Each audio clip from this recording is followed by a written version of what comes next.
Se cumplen 100 años del nacimiento del autor de Los gozos y las sombras, una magnífica oportunidad para conocer en profundidad a un escritor adelantado a su tiempo, un hombre que escribía novelas sobre el pentagrama, magnífico padre, sensible y enamorado del paisaje que lo rodeaba.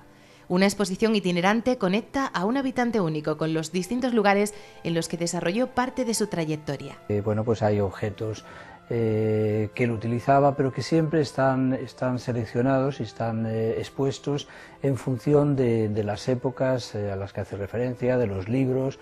Bueno, y junto a ello hay los pocos cuadros que él tenía, cuadros de artistas que él admiraba, fotografías que le realizaron, también siendo siempre o buscando siempre la complicidad, ¿no? Empezó a convertirse en un personaje pues mítico, se enfrentaba a un predicador franciscano que era persona muy significada en Pontevedra. Después él se fue a Nueva York y navegó siempre a Nueva York en un barco en el que yo navegué como marino, pero nunca coincidí con él. Pues habría sido marino de guerra. Tenía unas teorías muy graciosas y muy elaboradas muy inteligentemente sobre la ciudad de Ferrol. Y en el año 66-67 dio una conferencia en Pontevedra titulada Un escritor en Nueva York, en el 67. Y yo estaba en Pontevedra y fui a la conferencia. Se la destrocé porque empezó a hablar del sol en Manhattan. Yo acababa de vivir el verano sangriento en Newark, una revuelta negra de los negros de Newark, y había sido muy duro. Y entonces en el coloquio, el jovenzuelo activo políticamente de entonces, le echó en cara esto, que era muy demagógico y muy oportuno en aquel momento. El paisaje más bonito del mundo estaba en Ferrol. En Ferrol hay un jardín que se llama el Jardín de Herrera, que es el jardín de la Capitanía General de la Marina, un jardín realmente racionalista. Está rodeado de grandes magnolios enormes. Cuando nosotros éramos pequeños nos subíamos en verano, nos subíamos a los magnolios y recorríamos todo el perímetro del jardín de magnolio en magnolio, ¿no? La música siempre fue una base fundamental para su obra, fuente de inspiración y un arma esencial para conseguir tanto los objetivos de sus personajes como los de su vida real. En Estados Unidos había una serie de cosas que luego se hicieron comunes aquí, pero que entonces eran más raras. Una de ellas era el acceso a los discos.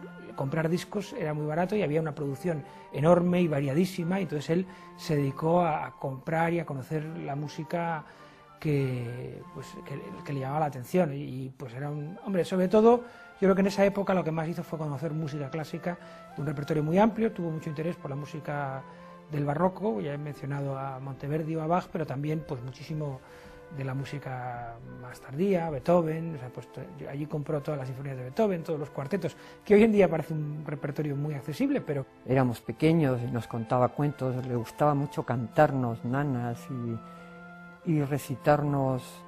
Yo, una de las imágenes así más claras que tengo de mi padre cuando era muy pequeña es recitándonos el Camborio con un bastón haciendo de vara de mimbre, y sí, nos jugaba con nosotros mucho, nos contaba, mucho más que nuestra madre, nos contaba historias, leyendas, cuentos, todo, y siempre absolutamente pues lógico, una historia completa, ¿no? Cuando... El caso de Los gozos y las sombras, que es muy conocido, hay un personaje que es Germán Sarmiento, que viene de fuera, llega al pueblo y se siente un poco extraña, y el pueblo la percibe como una persona un poco extraña. O sea, es una persona que no consigue integrarse en el pueblo, en Puebla Nueva, hasta que un día, estando en la iglesia, canta. Ella había estado estudiando canto en París, y entonces canta el Ave María de Gounod, y en ese momento conquista completamente al pueblo y su relación con el pueblo cambia completamente.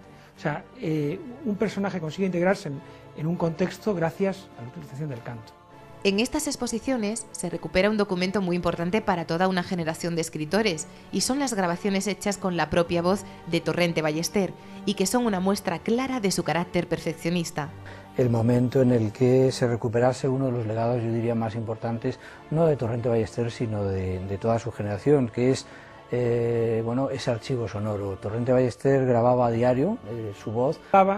Y al día siguiente o días después se escuchaba, reflexionaba sobre lo que había dicho. En el magnetofón contaba las ideas que tenía para el desarrollo de la novela, pero también pues, los temas que le preocupaban, de cotidianos, de familia o de política, o sea, de muchos temas, ¿no? A partir de un momento, ¿no?, cuando hubo magnetófonos o cuando él se lo compró, que fue muy pronto, hablando y fumando con el magnetófono. Otras veces sin magnetófono, simplemente como si estuviese dormido, que no lo estaba, estaba dándole vueltas a las cosas.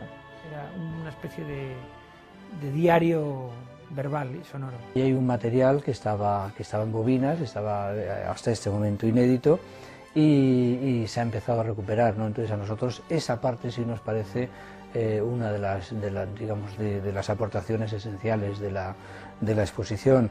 Salamanca, Ferrol, Santiago, una muestra itinerante que mostrará la vida y obra de un escritor que se implicó con el cine, el teatro, la literatura.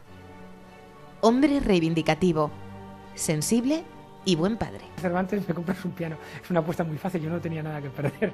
Y mi padre, que era, como no se lo creía, dijo, sí, si me das el Cervantes no te preocupes que te compro un piano. Y entonces estaba empezando a estudiar piano y estudiaba con un piano. No tenía piano, iba a estudiar a una escuela de música que me dejaban ir. Y le dieron el Cervantes y cumplió su palabra. Claro, como tenía que hacer luego un regalo equivalente a cada hijo, el Cervantes se repartió íntegramente entre sus 11 hijos, ¿no? Pero bueno, mi piano y mi carrera de piano la estudié en ese piano, que fue además un piano muy bueno, que ahora, el que ahora está aprendiendo mi hija.